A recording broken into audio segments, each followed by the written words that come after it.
Paracha Vaïgash.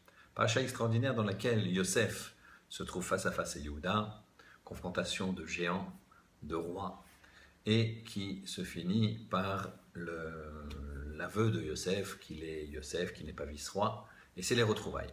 Et à ce moment-là, Yosef dit à ses frères, les couvre de cadeaux, etc., leur explique qu'il faut envoyer des agalotes à son père, parce que c'était les dernières sugyas, sujets de Torah qu'il étudie avec son père quand ils se sont quittés, quand il avait 17 ans.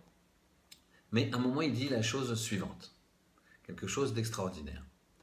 Il leur dit « Al tirgezu baderer » ne vous disputez pas en chemin. Rachi sur place dit ne discutez pas d'ivrei halacha.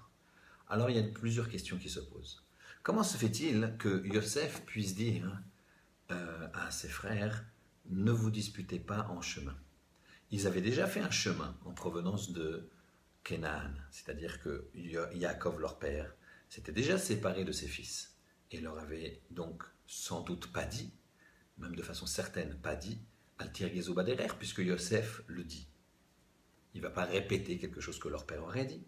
Donc comment ça se fait que Yosef se permet de leur donner un conseil Al tirgezu baderer, ne discutez pas de halacha en chemin, parce que l'halacha c'est dangereux, on s'implique beaucoup dans l'halacha, et c'est dangereux en chemin parce qu'on peut perdre la route.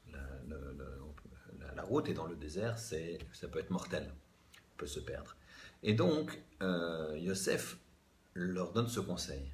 Donc il sait que Yaakov n'a pas donné ce conseil. Donc plusieurs questions se posent.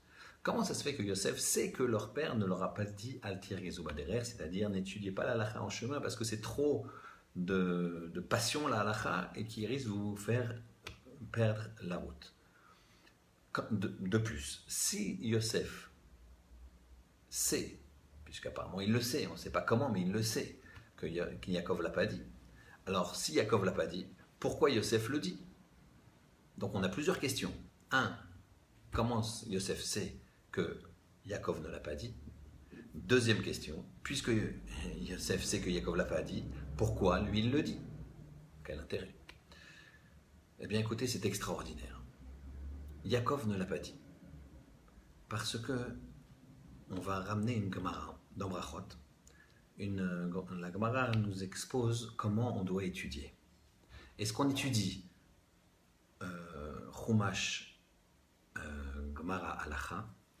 Est-ce qu'on étudie un tiers chaque jour? On coupe sa journée en 3. Ou bien on étudie 2 jours Chumash, 2 jours Gemara et 2 jours Halacha. D'accord? Ce qui nous fait 6 jours, et Shabbat, on fait Chazara de tout. Marloquet. Finalement, c'est dans la journée où on va couper sa journée entière. Fort de cet enseignement, on va pouvoir comprendre. Yaakov savait, par Ruach HaKodesh, que s'il ne perdait aucun enfant de son vivant, il serait zoché du Leolam Haba. Puisque il est sûr d'être zoché du Leolam Haba,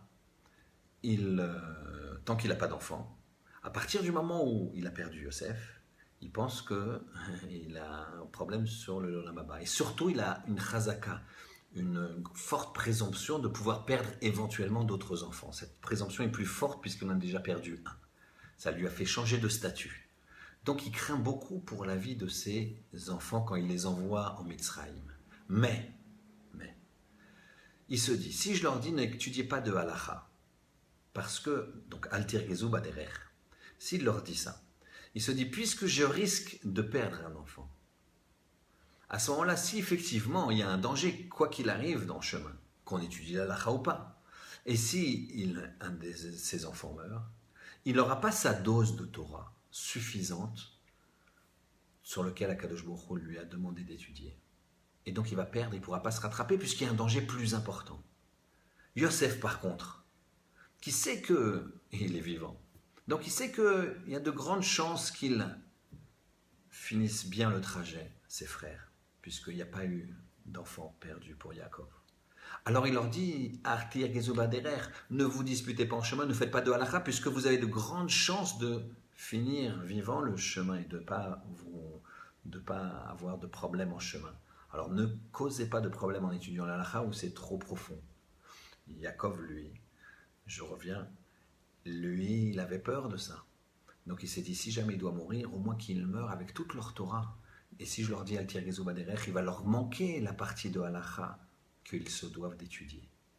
Vous voyez à quel point le niveau de Torah est important. Ça, c'est la vraie valeur de la Torah. C'est ce que nous ont enseigné nos maîtres, nos pères, que la Torah, c'est ça la vie. Nous, on voit la vie, la mort, on ne sait pas comment ça fonctionne. Et en fait, la vraie valeur de vie, c'est d'étudier la Torah. Al Tirgizou Baderech. Shabbat Shalom.